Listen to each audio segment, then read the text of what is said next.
I used to love when it rained when I was a kid, because we had a creek in our backyard and we would be able to go down and build like little dams in the creek, and we'd make almost like swimming pools in the creek. We'd build these little dams and the water would collect, and we would go out, as long as it wasn't thunder or lightning, we would go out and we would build all kinds of stuff and put on our boots and go splash in the mud. I don't know that I love rain so much anymore. Here are materials for our wall in the back. So we've got our pavers, which we're not going to be able to get to for a while, and I'll show you why in a minute. I've got some cool textures. I'm sure you guys have seen some of the stuff we've done, but I love these Antica stone. I love incorporating these and kind of doing something interesting with these in transition areas. And then underneath here, I've also got the Villaggio. Let me see if I can kind of peel back one of these so you can see in there. It's like a textured edge that we're going to do around the whole pool. Let's see. Peek in here. And these, you can kind of see, it's like a dark border right there. That's, you can't see that. Let's see.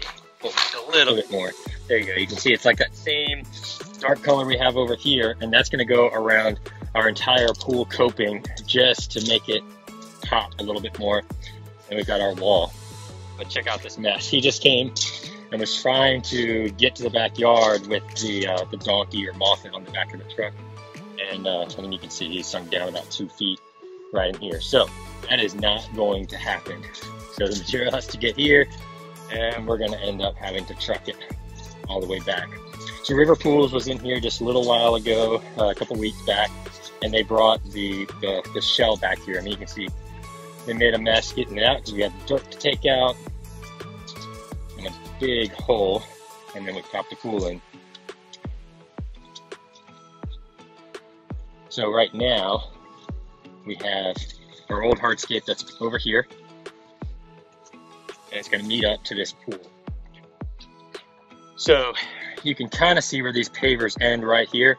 The new paver or patio is it's gonna finger right in, so it's gonna look like it's been here all along. So these pavers are gonna start right here, about 14 foot from the pool edge, and go all the way over to somewhere right in this area right here, kind of actually where the shade is stopping, and then it'll go to the pool. So it'll be kind of a square pad, and then the pavers are there's gonna be a bed right here, and the pavers are gonna kind of go out to the end here, and then there's just gonna be coping on this side met up with grass. So just to kind of preserve the lawn and not to go make this whole space too big. You can kind of see where we're standing right now. So if you see this grade change right here, that grade change is what the whole wall is for. But instead of putting it back into the landscape, we decided why not bring it to the pool's edge and put it right on the pool's edge. Really cool kind of design and layout to the pool, just to give it something that's unique. So that's going to go there. It's going to have drainage behind it, stop any moisture that's going to come towards our pool, and make sure that it gets out in the way. And then we're going to have a column here with a bowl sitting on top of it. Our wall is going to wrap around all the way to here, and there's going to be another column with a bowl on top of it, and those are going to be lit up and spilling down into the water. It'll have a really, really cool effect. You can kind of see this wiring right here. So this is bonding. And so this bonding right here, some people can feel it, some people can't.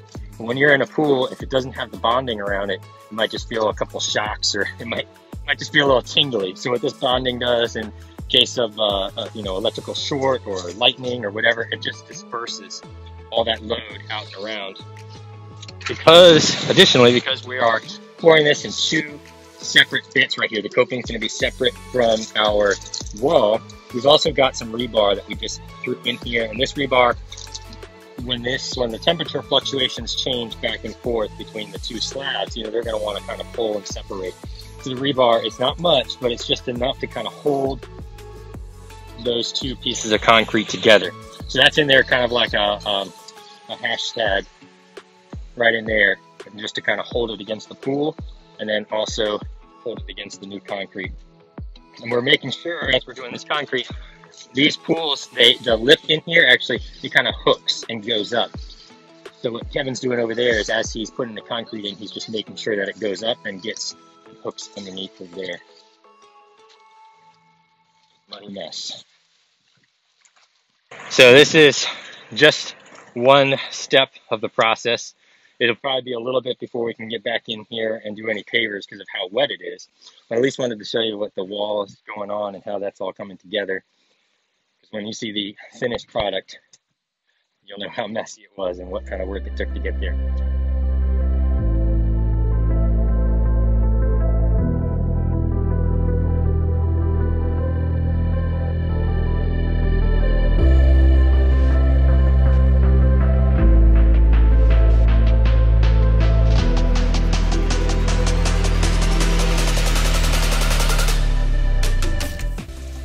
So a while ago, we put in a patio in this backyard, and we put in an outdoor kitchen, and we built in a sunken hot tub, and just really made an awesome space for our clients to hang out in.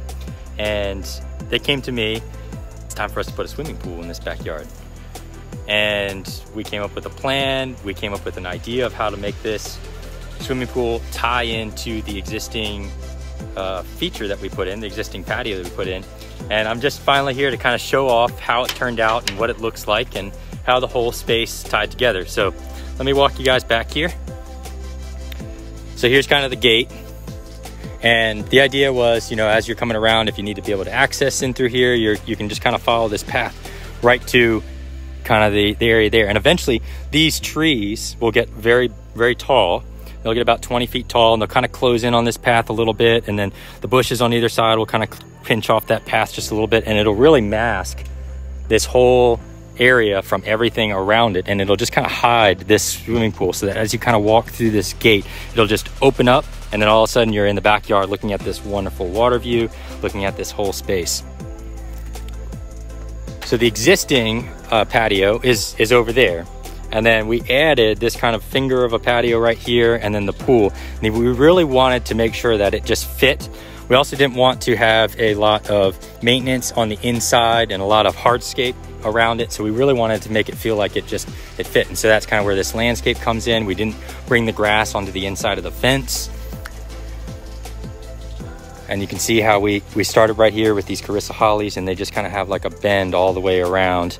And then we used some, you know, low ground cover plants. And so I just want to kind of show you the landscape here. But here's the really cool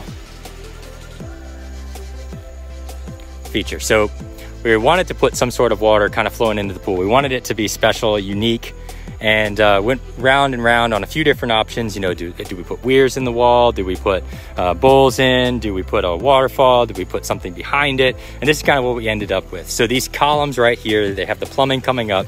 This is plumbed right off the pool. And you can see it's just a bowl kind of spilling in. And there was a little bit of a grade change right here. So this wall kind of captured that grade change and just makes it fit right into the space, makes it look like it's built into the hill. And just has a, you know, a very unique, almost, I don't know, Roman is the right word, but a very unique kind of look. And then of course, everything is lit up in here. The bowls are lit up, the walls have lights in them. Our path, you can see our path lights in here. Our magnolias all have lights in them. Really just a cool space. You can also see our grill over here. The outdoor kitchen we built last year has got lights in it. And you can see the plants over there. They're really filling in. Our hydrangeas are looking great. Our red bud, and then our black-eyed Susan filling in along the back side of that wall there.